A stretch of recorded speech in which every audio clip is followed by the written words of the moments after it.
এবার ঢাকায় শনাক্ত হয়েছে জিকা ভাইরাসে আক্রান্ত রোগী। গত ৩ মাসে ৮ জনের শরীরে এই ভাইরাসের উপস্থিতি জানা গেছে। গত বছরও ৫ জন জিকা রোগী শনাক্ত হয়েছিলেন। চিকিৎসার পর তারা এখন ঝুঁকিমুক্ত। জিকা রোগ এডিস মশাবাহিত। এটি দেশে প্রথম শনাক্ত হয় ২০১৪ সালে। গত বছর ৫ জন জিকা রোগী শনাক্ত করে আন্তর্জাতিক উদারাময় গবেষণা কেন্দ্র বাংলাদেশ। এই বিষয়ে প্রতিষ্ঠানটির স্বাস্থ্য অধিদপ্তরের রোগ নিয়ন্ত্রণ শাখাকে চিঠি দিয়ে জানিয়েছিল, কিন্তু স্বাস্থ্য অধিদপ্তর তখন এ তথ্য প্রকাশ করেনি। সতর্কতামূলক পদক্ষেপের পাশাপাশি চিকিৎসার বাড়তি কোনো ব্যবস্থা স্বাস্থ্য অধিদপ্তর নেয়নি বলে অভিযোগ উঠেছে। গবেষকরা বলছেন, জিকার পাশাপাশি ঢাকা শহরে এখন চিকুনগুনিয়ায় অনেক মানুষ আক্রান্ত হচ্ছেন।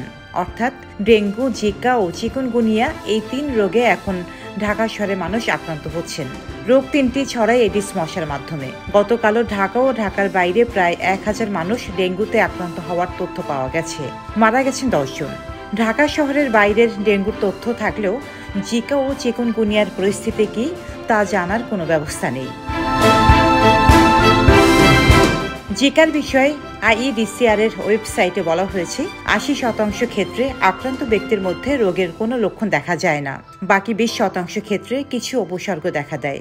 আক্রান্ত ব্যক্তির চামড়ার লালচে দানার মতো ছোপ দেখা দেয়, সঙ্গে মাথা ব্যথা, চোখ লালচে হওয়া, মাংসপেশি ও গিঁটে ব্যথা থাকে। আক্রান্ত হওয়ার ৩ থেকে ১২ দিনের মধ্যে উপসর্গ দেখা দেয়, যা থাকে ২ থেকে ৭ দিন। আইইডিসিআর জানিয়েছে, জিকার কোনো সুনির্দিষ্ট চিকিৎসা নেই। এর চিকিৎসা উপসর্গভিত্তিক। আক্রান্ত ব্যক্তিকে বিশ্রাম নিতে হবে, প্রচুর পানি ও তরল জাতীয় খাবার খেতে হবে। জ্বর ও ব্যথার জন্য চিকিৎসকের পরামর্শ মতো ওষুধ খেতে হবে। রোগীর অবস্থার অবনতি হলে কাছের সরকারি হাসপাতালে যোগাযোগ করতে হবে বা রোগীকে ভর্তি করাতে হবে।